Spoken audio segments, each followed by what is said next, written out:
Hey guys, welcome back to Exam Genius. Very very good morning to all of you. तो कैसे हो आप सभी लोग? उम्मीद करता हूँ सभी अच्छे होंगे एंड आप लोगों की तैयारी अच्छी चल रही होगी। जैसा कि आप सभी लोग जानते हैं, आप लोगों का मेंस है 30 को, और उसी को ध्यान में रखते हुए हमने मेंस के लिए जनरल अवेयरनेस का ये सीरीज़ निकाला है टॉपिक वाइज, जिसमें आज हम लोग बात करेंगे कुछ इंपॉर्टेंट स्कीम्स के बारे में। एंड आज ये पार्ट 1 है। नेक्स्ट वीडियो में हम पार्ट 2 लेके आएंगे, जिसमें और भी अच्छे अच्छे स्कीम्स रहेंगे लास्ट 6 मंथ में जितने भी आए हुए हैं, उसको हम कवर करेंगे। और ये एग्ज़ाम के लिए काफ़ी बेनिफिशियल होने वाला है। ऐसे ही हम अपकमिंग डेज में, जब तक आप लोगों का एग्ज़ाम नहीं हो जाता, तब तक हम लोग टॉपिक वाइज न्यूज़ को कवर करेंगे। और लाइक आरबीआई न्यूज़, जितने भी आरबीआई से रिलेटेड न्यूज़ हैं, एसबीआई से रिलेटेड न्यूज़ हैं, स्टेट वाइज न्यूज़ हैं, and banking and financial awareness जितने भी हैं, कुछ इंपॉर्टेंट जितने भी टॉपिक्स हैं, हम लोग एग्ज़ाम से पहले कवर कर लेंगे। तो चलिए आज का स्टार्ट करते हैं ये सेशन।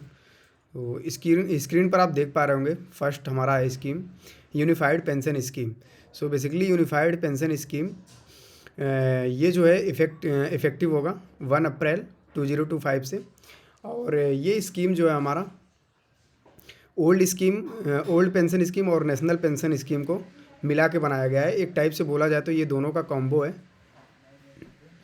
उधर बीच आप लोगों ने देखा था नेशनल पेंशन स्कीम के लेके बहुत ही ज़्यादा इश्यूज हुए थे, तो जिसकी वजह से, और कई स्टेट्स में से इलेक्शंस भी थे, जिसको लेके सरकार ने नई स्कीम को लॉन्च किया है, यूनिफाइड पेंशन स्कीम। तो इसके बारे में हम लोग जान लेते हैं होता क्या है एक्चुअल में। ये बेसिकली एश्योर्ड पेंशन स्कीम है, and the unified pension scheme has been launch to provide government employees with a study pension based on their length of service and the most recent basic salary drawn. तो इसका हम लोग देख लेते हैं pros and cons क्या है। ये बेसिकली लॉन्च होगा कब, इफेक्ट में आएगा 1 अप्रैल 2025 से। तो ये पॉइंट इसमें रिमेंबर करने वाली है। एंड नेक्स्ट हम बात करें तो इसमें जो बोल रहे हैं मिनिमम क्वालिफाइंग सर्विस, तो जो एज्योर्ड पेंशन है ये आपका, अगर आप 25 ईयर तक किसी भी सेक्टर में जॉब कर रहे हैं, ठीक है, 25 ईयर्स तक आपने कंप्लीट कर लिया है, तो जो आपका 12 लास्ट 12 मंथ का जो बेसिक पे होगा, उसका एवरेज निकालेंगे। उसके एवरेज का 50% आपका जो है 50% अमाउंट आपका जो है एज ए पेंशन दिया जाएगा। And for those who less than 25 years but at least 10 years of service the pension amount will be adjusted according to the length of service.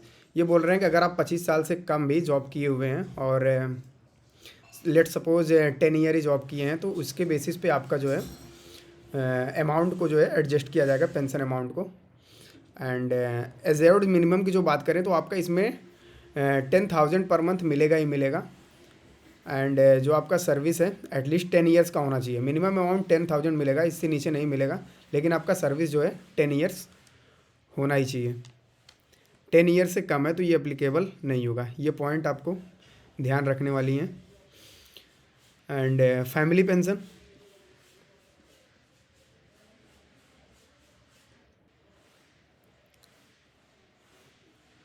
Family pension की बात करें तो हम the family of a deceased government employee will receive 60% of the employees pension at the time of their demise.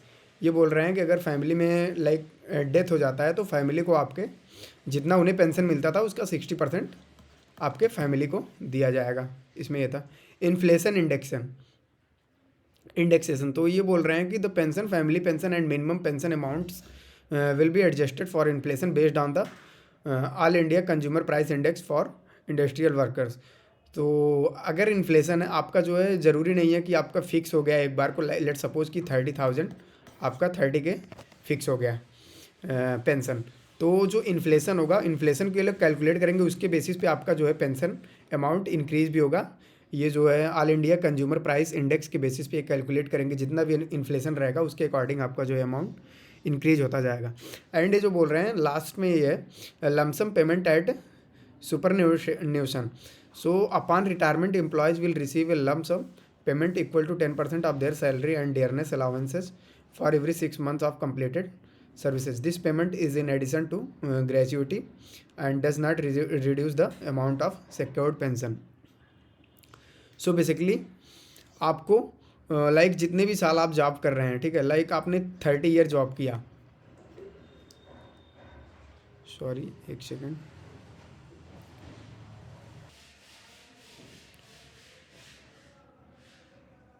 So basically eight the time of retirement जितनी भी salary बनेगी उनकी, उसके बेसिस पे एवरी 6 मंथ के बेसिस पे calculate करेंगे। Let suppose कि 30 ईयर किसी पर्सन ने लाइक 30 ईयर तक जॉब किया है, ठीक है। तो इसको जो हम टुकड़े में डिवाइड करेंगे तो टोटल 60 पार्ट बनते हैं। तो 60 पार्ट का इट मीन्स कि जितने भी 6 महीने में उनको सैलरी मिली रहेगी उसका 10% करके टोटल कैलकुलेट करके उनको लमसम अमाउंट दिया जाएगा एवरी 6 मंथ का। तो ये था जो है हमारा यूनिफाइड पेंशन स्कीम। नेक्स्ट हम लोग बात करेंगे हमारी जो अगली स्कीम है। तो इसमें जो पॉइंट्स याद करने वाले थे गाइज, ये था हमारा पहला पॉइंट, तो यही था मिनिमम क्वालिफाइंग सर्विस। एंड ये मिनिमम जो अमाउंट है ये भी आप लोग याद रखेंगे, ऑप्शंस में आएंगे, reason and assertion based question बन सकते हैं। एंड ये 10 ईयर याद रखने वाली चीज़ें हैं। एंड 25 ईयर्स तक है अगर तो 50% अमाउंट एज ए उनको दिया जाएगा एज ए एजेड पेंशन। तो ये कुछ पॉइंट्स थे जिसको याद करने वाली चीज़ें थी। नेक्स्ट हम देखेंगे seaplane operations guidelines. So basically ये जो स्कीम है ये कुछ the union minister of civil aviation has introduced new guidelines for seaplane operations in India aiming to improve connectivity, boost tourism and drive economic growth by linking remote areas. Seaplanes are amphibian aircrafts that can take off and land on the sea. So basically in amphibian के लिए government ने ये निकाला है सी plane operations guidelines, जिनको जो है पहले इनको लाइसेंस वगैरह बनवाने के लिए बहुत ज़्यादा स्टेप्स फॉलो करने पड़ते थे, बट अभी इस स्कीम के according under the relaxed norm of the Directorate General of civil Aviation, okay, so DGCA के अंडर में वाटर ड्रोम लाइसेंस जो बनवाते थे ये लोग, अब इसकी रिक्वायर्ड नहीं है। इसमें बेसिकली यही है। एंड जो है and compliance requirements have been eased, इसको ईजी कर दिया गया है।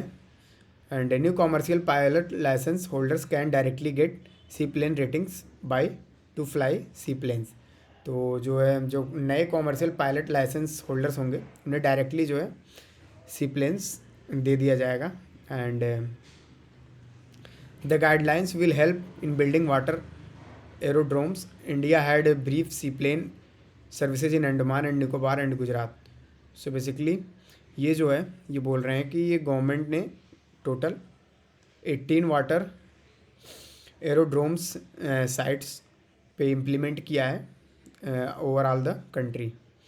सो guidelines foster a supportive policy environment, promote research on electric seaplanes and aim to develop multimodal trans hub for better connectivity, okay. So basically overall मिला के ये scheme amphibians के लिए थे। और जो इसमें जो ये लाइसेंस इन लोगों को बनवाने में बहुत सारे स्टेप्स फॉलो करने पड़ते थे, अब वो बनवाने की नीड नहीं है। वो डायरेक्टली अब जो है इसको जो है वो कर सकते हैं, बनवा सकते हैं। एंड इससे जो है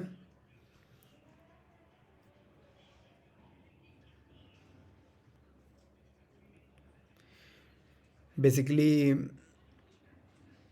टूरिज्म सेक्टर और इकोनॉमिक ग्रोथ को बढ़ावा मिलेगा। सो ये था हमारा सेकंड स्कीम। थर्ड की हम बात करें तो जो हमारा unique land parcel identification number, so alpine and land related. So basically ये अल्पिन है क्या एक्चुअली, एक टाइप से जैसे किसी पर्सन का आधार कार्ड होता है, कुछ उसी टाइप की ये स्कीम है, ज़मीन का आधार कार्ड टाइप। होता क्या था कि जो रूरल एरियाज़ होते थे गाइस, उसमें ज़मीन ऐसे अरेंज सीक्वेंस ऑर्डर में नहीं होती थी। लेट सपोज मैं 1 मिनट मैं दिखाता हूँ।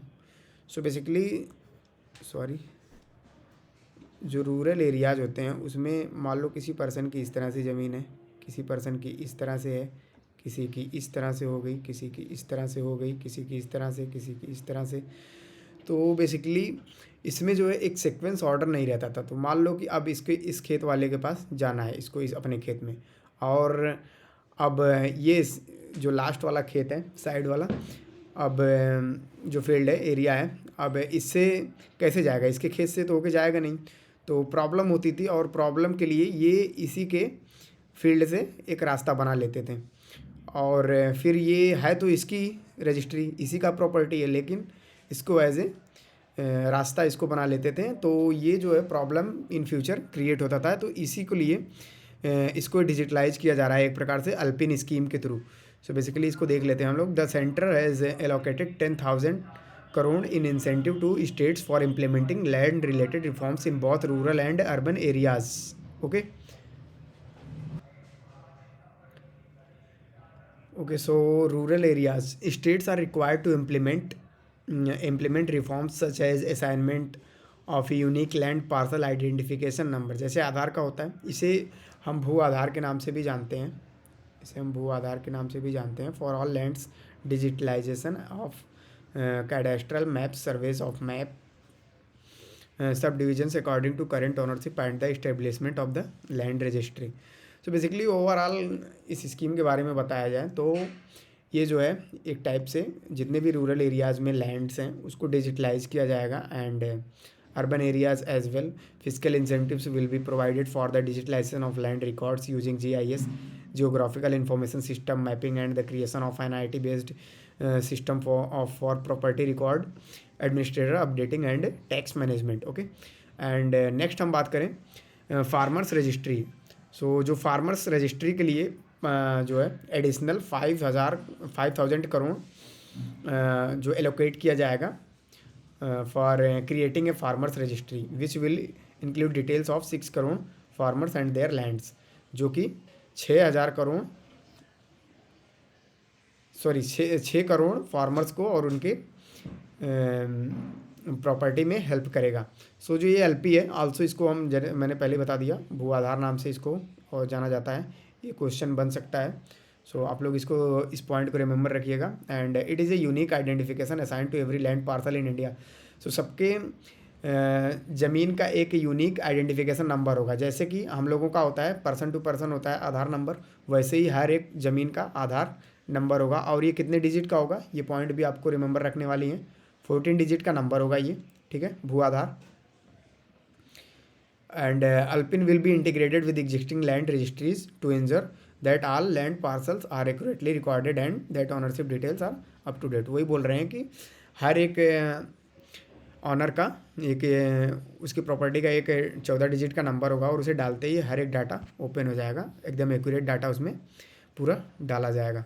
तो ये था हमारा जो है alpine and land related scheme था, इसको ज़मीन का आधार कार्ड एक प्रकार से बोल सकते हैं इसको। और ये मोस्ट इंपॉर्टेंट है IBPS PO मेंस के लिए, तो आपको ये स्कीम ज़रूर याद रखनी है। एंड जो पॉइंटर्स हैं, पॉइंटर्स को ज़रूर दिमाग में रखें। ओके, नेक्स्ट हम मूव करेंगे। नेक्स्ट स्कीम है हमारी भविष्य सॉफ्टवेयर। सो भविष्य software is centralised pension processing software. Basically guys भविष्य सॉफ्टवेयर जो है गवर्नमेंट ने निकाला है, ये पेंशन से रिलेटेड ही है। पेंशन को एक सटीक कैलकुलेशन और किसको कितनी पेंशन मिलनी चाहिए उसके ओवरऑल कैलकुलेशन के लिए, सटीक कैलकुलेशन के लिए एक सेंट्रलाइज्ड पेंशन प्रोसेसिंग सॉफ्टवेयर है ये एक प्रकार का, जो इंट्रोड्यूस किया गया है department of pension and pensioners welfare. Okay, DOPPW। ये भी पॉइंट रिमेंबर करने वाली हैं, मे बी आपका स्टेटमेंट बेस्ड क्वेश्चन में पूछ दे भविष्य सॉफ्टवेयर किसके द्वारा लॉन्च किया गया था। Okay, so Bhavishya become mandatory for all central civil ministries and departments starting January 2017। So basically ये अप्लीकेबल होगा जो 1 जनवरी 2017 से गवर्नमेंट सेक्टर में जॉब कर रहे हैं उनके पेंशन के कैलकुलेशन के लिए 1 जनवरी 2017 से ये एप्लीकेबल होगा। ये पॉइंट भी आपको याद रखने वाली हैं। It is address to challenges of delays, clerical errors, financial loss and harassment faced by pensioners during pension processing. So basically ये पेंशनर्स के लिए ही बनाया गया है। एंड ये जो डिलेज होता था पेंशन्स में और जो एरर्स होते थे, फाइनेंशियल लॉस होता था बेसिकली उन्हीं सब के लिए ये भविष्य पेंशन स्कीम लॉन्च किया गया है। ओके, एक टाइप का सॉफ्टवेयर है। एंड ये कुछ इस स्कीम के बारे में दिया गया है। Integrated with payroll system Bhavishya automatically registers retiring employees and provides essential management information system data to various departments, highlighting the number of employees set to retire in the next 15 months. So retirees can fill out their pension form themselves, streaming the process and reducing errors. Okay, so ये जो भविष्य software है ये complete transparency रहेगा pensions में, pension के processes में, और डिलेज भी नहीं होंगे इसमें। सो ये एक तरह का बेस्ट सॉफ्टवेयर है। And software in just accurate calculation of all retirement benefits by removing manual interventions reducing the likelihood of grievances. Okay, so ये था कुछ भविष्य सॉफ्टवेयर। इसमें कुछ जो पॉइंटर्स थे मैंने ऊपर ही बता दिया, उसको आपको याद रखने हैं। यहाँ से भी क्वेश्चंस आ सकते हैं। एंड